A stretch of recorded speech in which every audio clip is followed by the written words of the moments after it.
Kandidatja e Partisë Socialiste për kryetare në Bashkinë e Vlorës Brunilda Mersini e shoqëruar nga deputeti Vullnet Sinaj zhvilloi një takim me banorët e rajonit numër 1 të qytetit.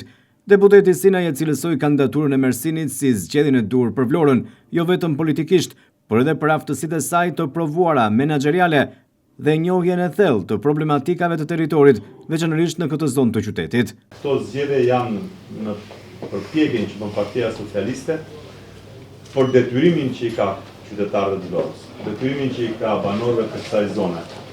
Se për mbështetjen e madhe që ka marrë nga kjo zonë, aq më i madh është edhe detyrimi që ne kemi në Vlorë, në çdo lagje të saj, edhe këtu në lagjen tuaj. Janë asaj kandidatja për kryetare në Bashkinë e Vlorës Brunilda Mersini tha se prioritetet e saj për këtë rajon lidhen ngushtë me nevojat e komunitetit, duke veçuar furnizimin me ujë të lagjes Partizani, përmirësimin e infrastrukturës rrugore dhe menaxhimin e situatës së pastrimit.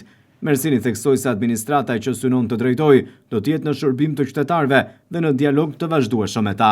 Më emocionuat sepse kur kemi energjinë pozitive dhe kemi dashurinë për njëri tjetrin, do ta bëjmë rrugtimin shumë të bukur bashkë. Tani ka ardhur momenti të themi që ne jemi njerëz barabartë kudo. Nuk mund të ketë ujë lungomare dhe mos ketë lagja e Partizani. Është vënë objektiv puna që neve të zgjidhim deri diku problemin e pjesës fundore të lagjes Partizani, pjesën e Llonxhës, sepse duhet zgjidhur.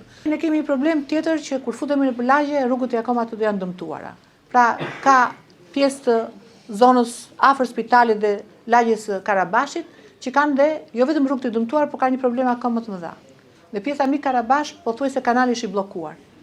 Janë vendosur të gjitha këto në prioritete që në mënyrë që të fillojmë punën konkrete. E ka bashkia, e ka ujësillci, nuk ka rëndësi, duhet dialogojmë ne me njëri tjetrin që të japim zgjidhje qytetarit. Këto janë punë të vogla, por kanë sjell probleme ekonomike sepse përmbytja ju e dini që shkaktoi dëme të jashtëzakonshme në çdo shtëpi. Do ta fillojmë këto gjërat e vogla dhe pastaj do ta vazhdojmë me pastrimin ku kemi zona inertesh